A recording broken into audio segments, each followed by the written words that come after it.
voilà, pile à l'heure, patron. T'as fait du parcours pour venir? Hein? Non, je me suis pété la gueule dans les escaliers. Ça glisse.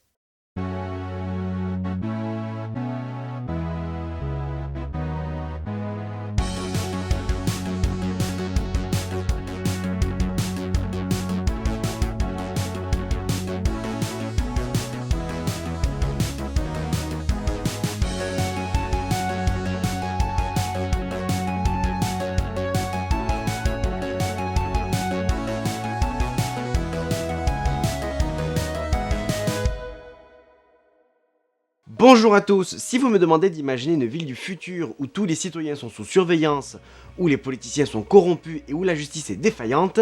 Ah ouais, le futur. Ouais, pas faux. Mais là c'est vraiment une ville du futur parce qu'elle est... blanche. Je vois. Ouais, bon, laisse-moi recommencer. Le jeu que je vais vous présenter, c'est Mirror's Edge. C'est un jeu vidéo développé par les Suédois de DICE, à qui on doit notamment la série des Battlefield, et il est édité par Electronic Arts, à qui on doit les microtransactions dans les jeux.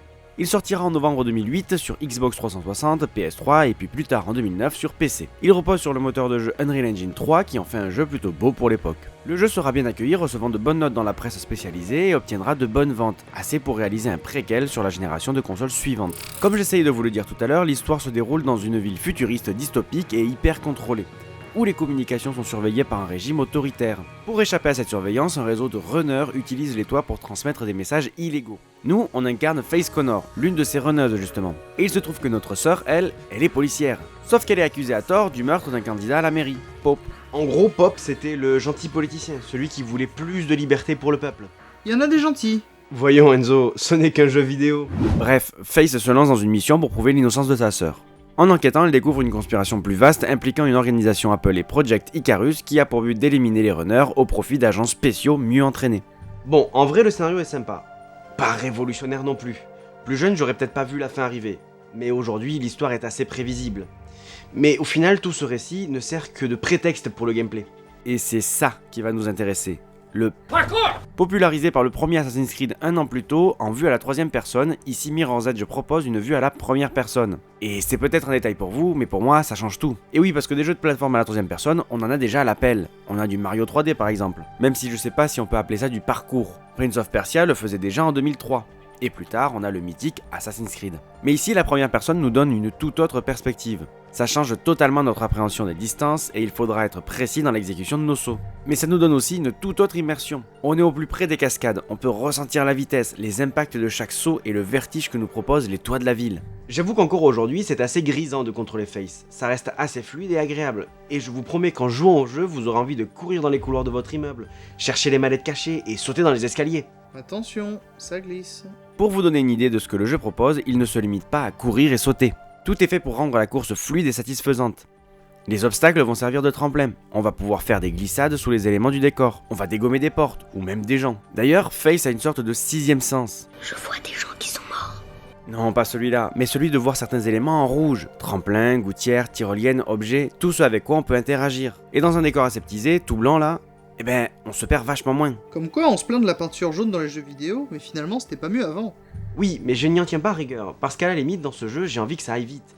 Je n'ai pas envie de m'arrêter tous les 5 mètres pour savoir où aller. Pouvoir enchaîner la course rapidement sans se poser de questions, c'est hyper satisfaisant. Mais évidemment, on va pas pouvoir faire trop de bêtises. Et oui, le parcours ça reste illégal, et on va vite tomber sur des flics. Et c'est pas la peine de foncer tel baissé, même le temps de chargement te le dit. Faith est faite pour courir, pas se battre. Donc dès qu'on peut, il faut fuir le combat. D'ailleurs, même quand on est amené à se battre, ça va surtout consister à désarmer les ennemis et les assommer. On n'est pas des tueurs, nous.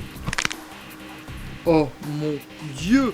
En réalité, on va pouvoir se servir des armes de nos ennemis de temps en temps, notamment grâce au bullet time, histoire de souffler un peu. Parce que mine de rien, la mort arrive vite dans ce jeu. On se fait canarder dès qu'on sort. Et c'est pas une balle dans le buffet qui nous tue, ce sera une chute fatale. J'avais dit que ça glissait. Bref, il y a quand même de quoi avoir de belles scènes d'action. Et en vrai, c'est un jeu qui se joue très bien, encore aujourd'hui. D'ailleurs, même les cinématiques sont sympas et assez originales.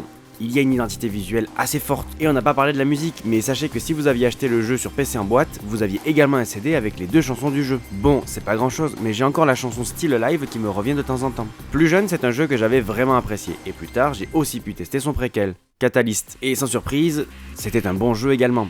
Mais justement, sans surprise. C'est d'ailleurs peut-être pour ça qu'il est passé plus inaperçu. Je vous en parlerai peut-être une prochaine fois. Mirror's Edge est selon moi un pur reflet des années 2000. Tous les ingrédients y sont. Dérives technologiques, futur aseptisé, climat anxiogène, et toute cette vision dystopique découle des événements de 2001. Pour autant, il est une véritable ode à la liberté, de par son histoire, mais aussi son gameplay qui offre énormément de possibilités. Le jeu n'est peut-être pas resté dans toutes les mémoires, mais les gens qui l'ont parcouru en gardent un souvenir agréable. Il y a d'ailleurs toujours une fanbase qui espère la sortie d'une suite un jour. En tout cas, que vous y avez joué ou pas, je vous remercie d'avoir regardé cette vidéo. Ça me fait toujours autant plaisir de voir que vous nous suivez malgré les absences. Les absences de budget surtout. On espère que le format vous plaît toujours autant et on revient vite avec encore plus de projets. Oh putain, mon rendez-vous chez le coiffeur. Attention dans les escaliers, ça glisse.